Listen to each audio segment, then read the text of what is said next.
Yeah. A lot of the times, I would argue maybe smaller developers, but I would argue that most of the time, they're not aiming to draw new fans in. They're aiming to make racing fans happy, make fighting fans happy. Yeah. And then you have games like Forza, that like, okay, it was made for racing fans, but it kind of became Xbox's biggest racer. Yeah. Because they didn't have Gran Turismo. Right.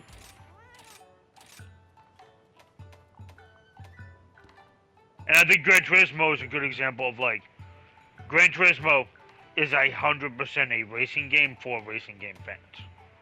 Yeah. That just happened to become a mainstream and popular game. Yeah. It's also one of the best driving sims you can buy, but Yeah.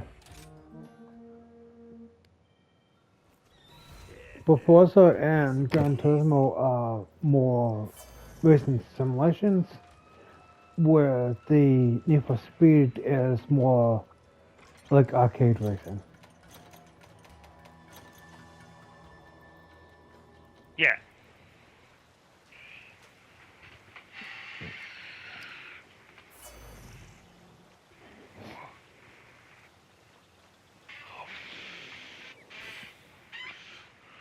I also think that fighting games are kind of the opposite in that regard, because I think racing games, racing sims have always been more popular than arcade racers.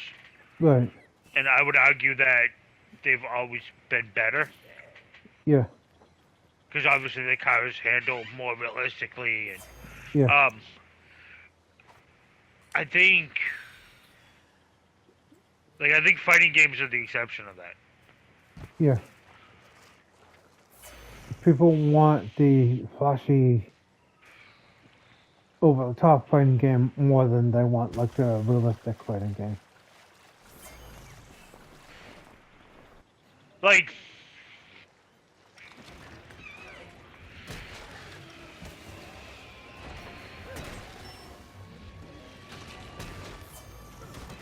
at least from a popularity standpoint, Yeah. and again, like, trying to look at it from outside the community. Yeah.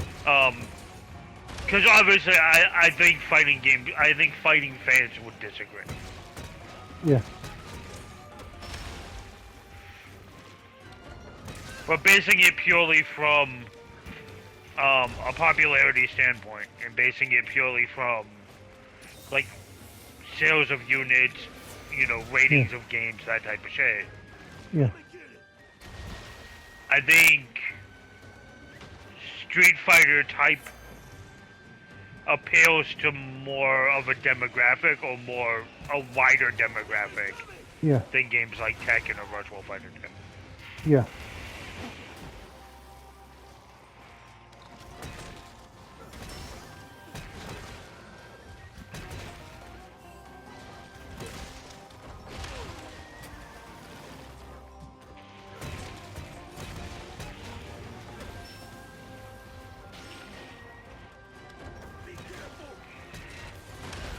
Tekken and Virtual Fighter, at least more so Tekken, they have their fans because they're still making Tekken games.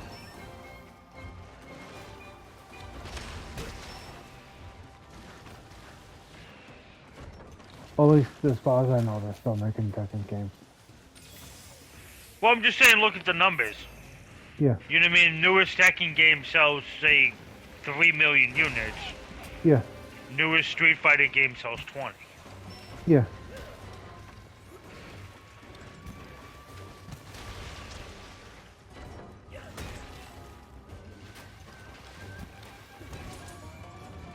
And I think the age perception is there. Like, I think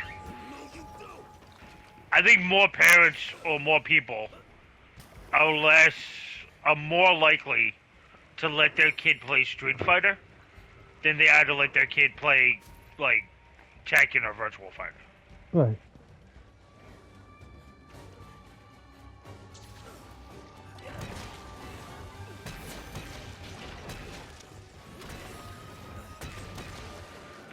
Because I think you can easily make the argument that Street Fighter is more violent than Virtual Fighter. Right. But again, it's a more realistic versus a more over-the-top cartoony aesthetic. Yeah.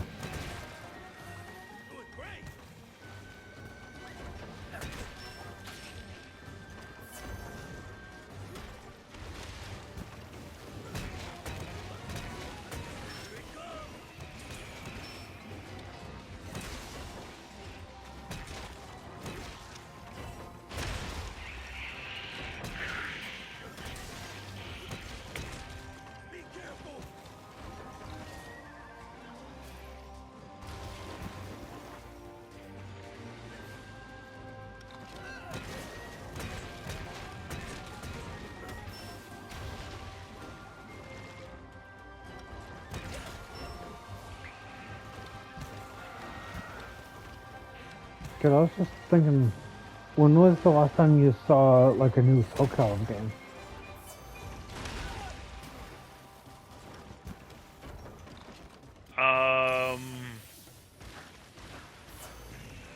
It's been a while, huh? 5? It was either 4 or 5. Yeah. I think it's the last one that I know of. Yeah.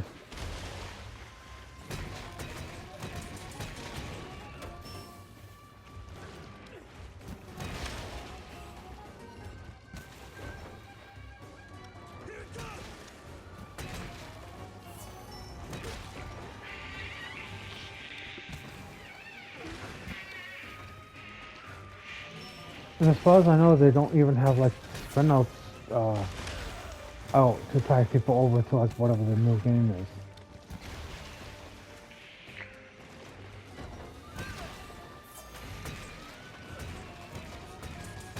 I am kind of curious about it though. Yeah. Like, I understand that that's not the only game those developers make. Yeah. But with that being said, it's easily their biggest. Yeah.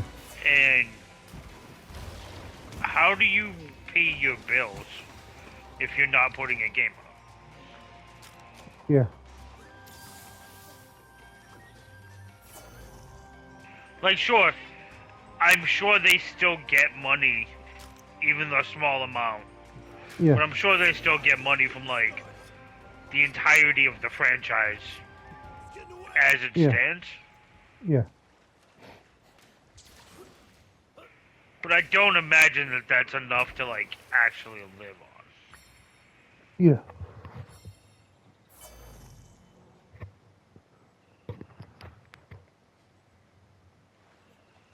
Like either they found new jobs at this point, or whoever makes like Soul Calibur,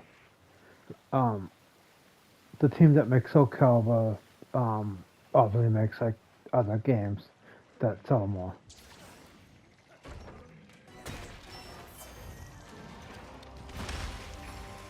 Who makes Soul Calibur? I You know?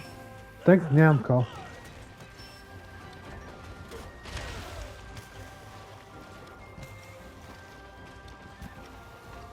It's the same guys that do the Tekken games. I didn't know that. Yeah.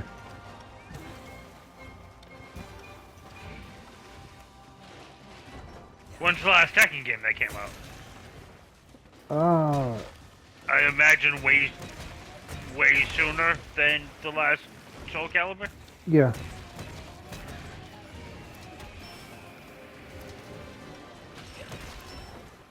I know it has been a while since the new Tekken game has come out, but there is a newer Tekken game out. I believe John and Will were talking about it one of the times we were playing Fortnite. Around when they added Sub-Zero to the Battle Pass.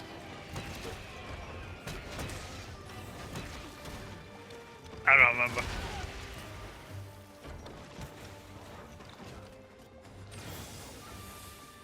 I think my question is though, is like,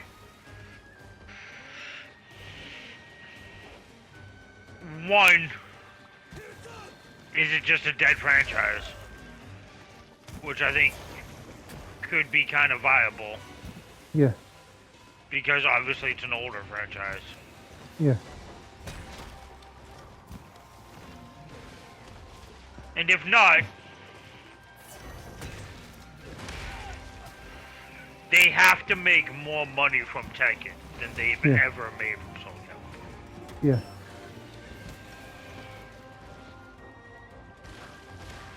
Because like I was talking about before, in my book, and I think a lot of people would agree with this, Soul Calibur is a fighting game fan,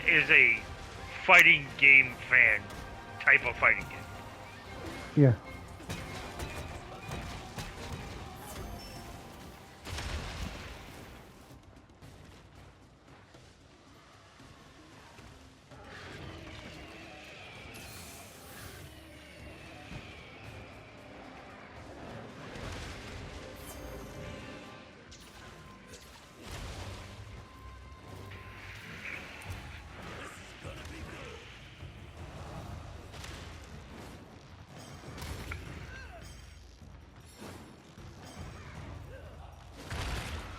Like, Skullgirls. Yeah. If you're not a fighting game fan, if you're not a fan of fighting games, Yeah. you might not even know that game exists. Yeah. I think Soul Calibur is one of those kind of games. Yeah. I don't think, and again, purely just my opinion, but I don't think Soul Calibur has the longevity or like as that strong of a name behind it where it's itself, it's a console seller. Or in itself it's the lead of a company, you know what I mean? Yeah.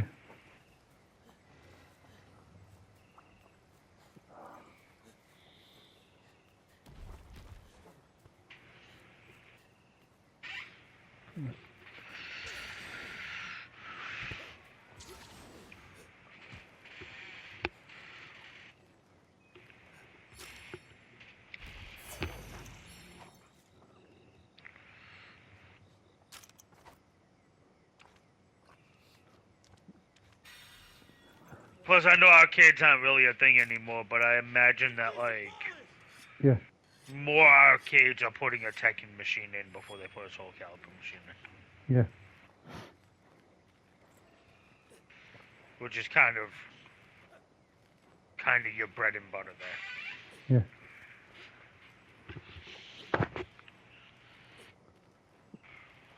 I just accidentally hit a bat monster while fighting a lizard monster.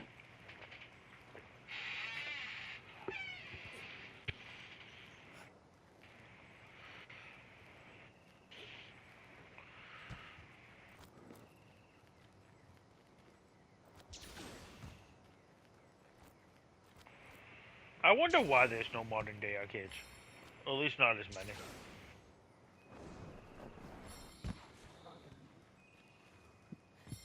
Because they don't make the money.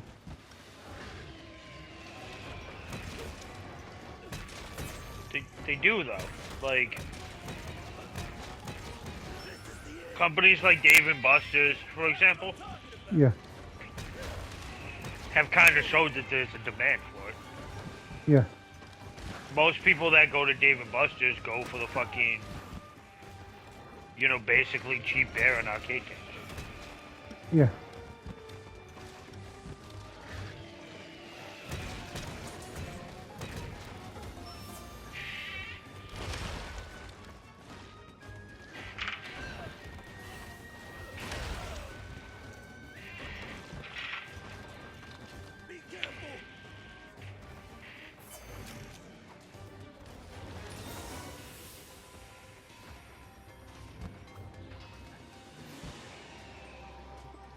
But it also comes down to like to make money from buying an arcade game, you have to make the thing cost like $2 or $3 to play, instead of like 1 or 2 quarters to play.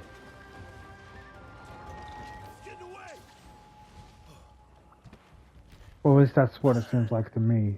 Well, the thing is like I wouldn't go pure arcade. Like, Yeah. and I think only having an arcade, like not having any food, not having anything like that, I think Yeah. that's just a bad business idea. Which is effectively what Dave and Buster's did, was they took the idea of an arcade and mashed it together with a pub. Yeah. Which I understand that, but like, when you think of the stereotypical 80s arcade, Yeah. it's the local kid hangout. Yeah. Modern day arcades, again, like something like Dave and Buster's, doesn't really have that aesthetic to it anymore. Right. So what I'm saying is like,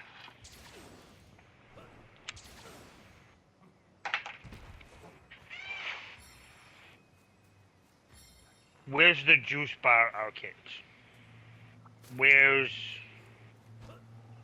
the after school hangout arcade? Right. I feel like that's a market that you can make a lot of money. Yeah.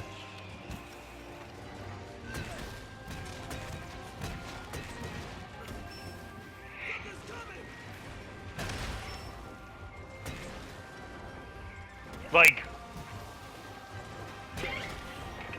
we'll have have a soda bar, have a juice bar, obviously have food, have snacks, that kind of thing, right? Yeah. But I'm talking like non-alcoholic, generally aimed at that middle school, young high school demographic. Yeah. You don't really see that. Yeah.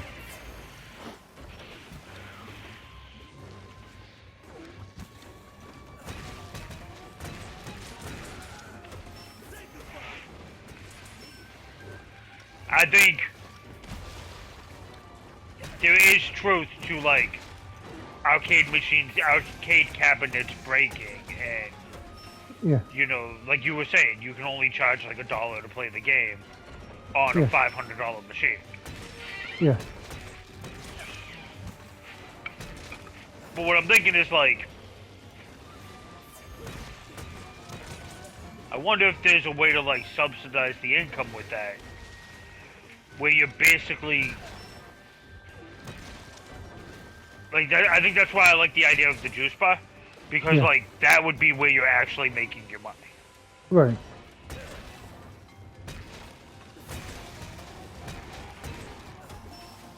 But then it comes like, are you making enough money with the juice bar to have both the arcade and the juice bar?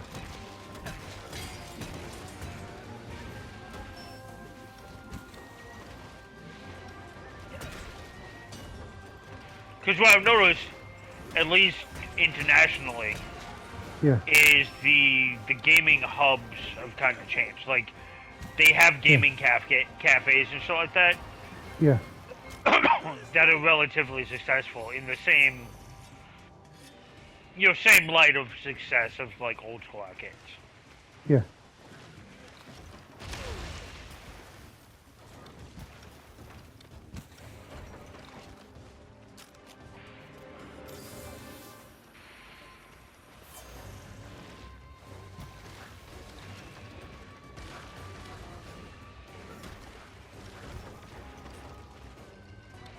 Because I think one of the biggest things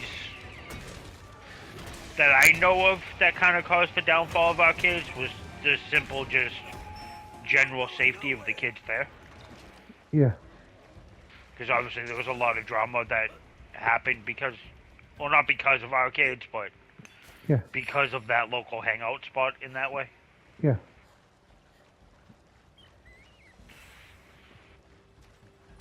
Because parents just drop their kids off without any regards of like if it was a safe spot or not, or how the other kids are going to treat them.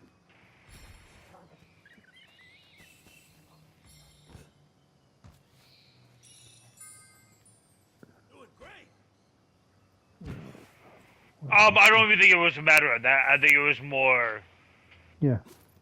the adult risk factor getting involved into what should have been a safe spot for your kid. Yeah. How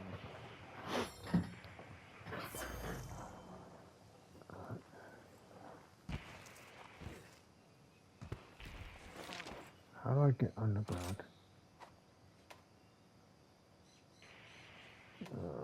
From one.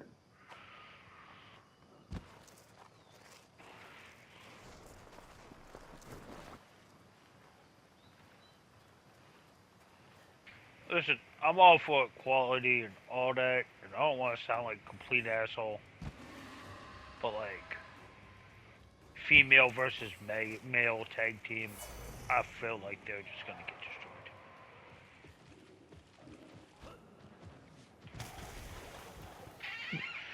They're not kidding.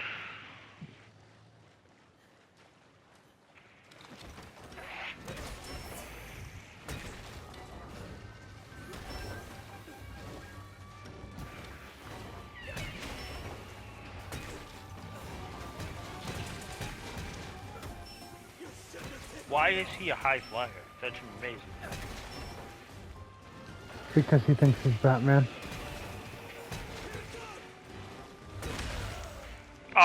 Random, not real wrestler, like generated for the game kind of thing. Yeah. But he's a big guy, looks like he should be a powerhouse. Yeah. And all of his, like, his moveset is powerhouse high flyer. Yeah. All his finishers are more associated with a high flying style than a powerhouse Yeah. style. Oh, come on. Not now when we're so close to the end of the game.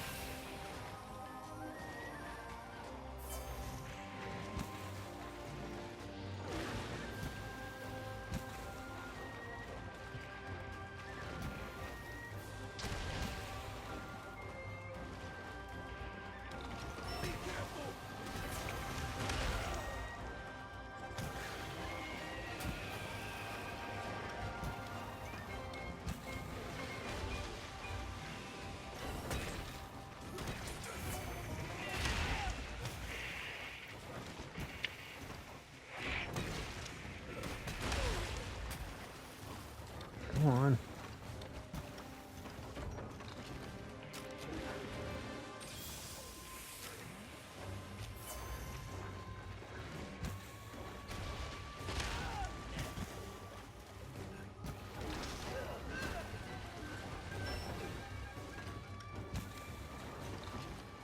That's up.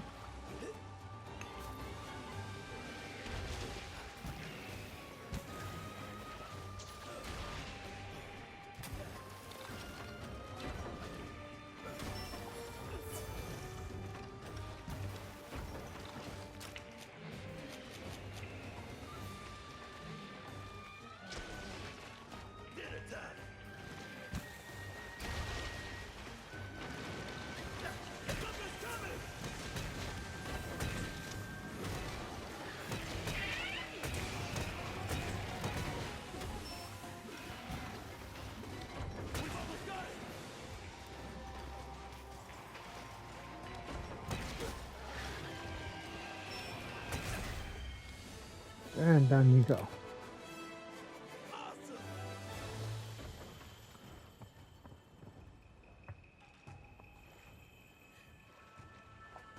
This is more for you, meat for you.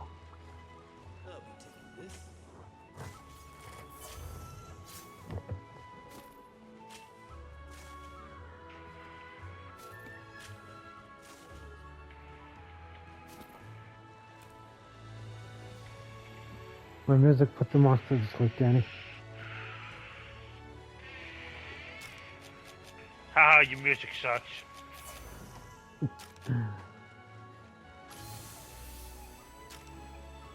Was it meant to put the monster asleep? Well, it did hit him with the instrument a couple of times. So that might have something to do with it too.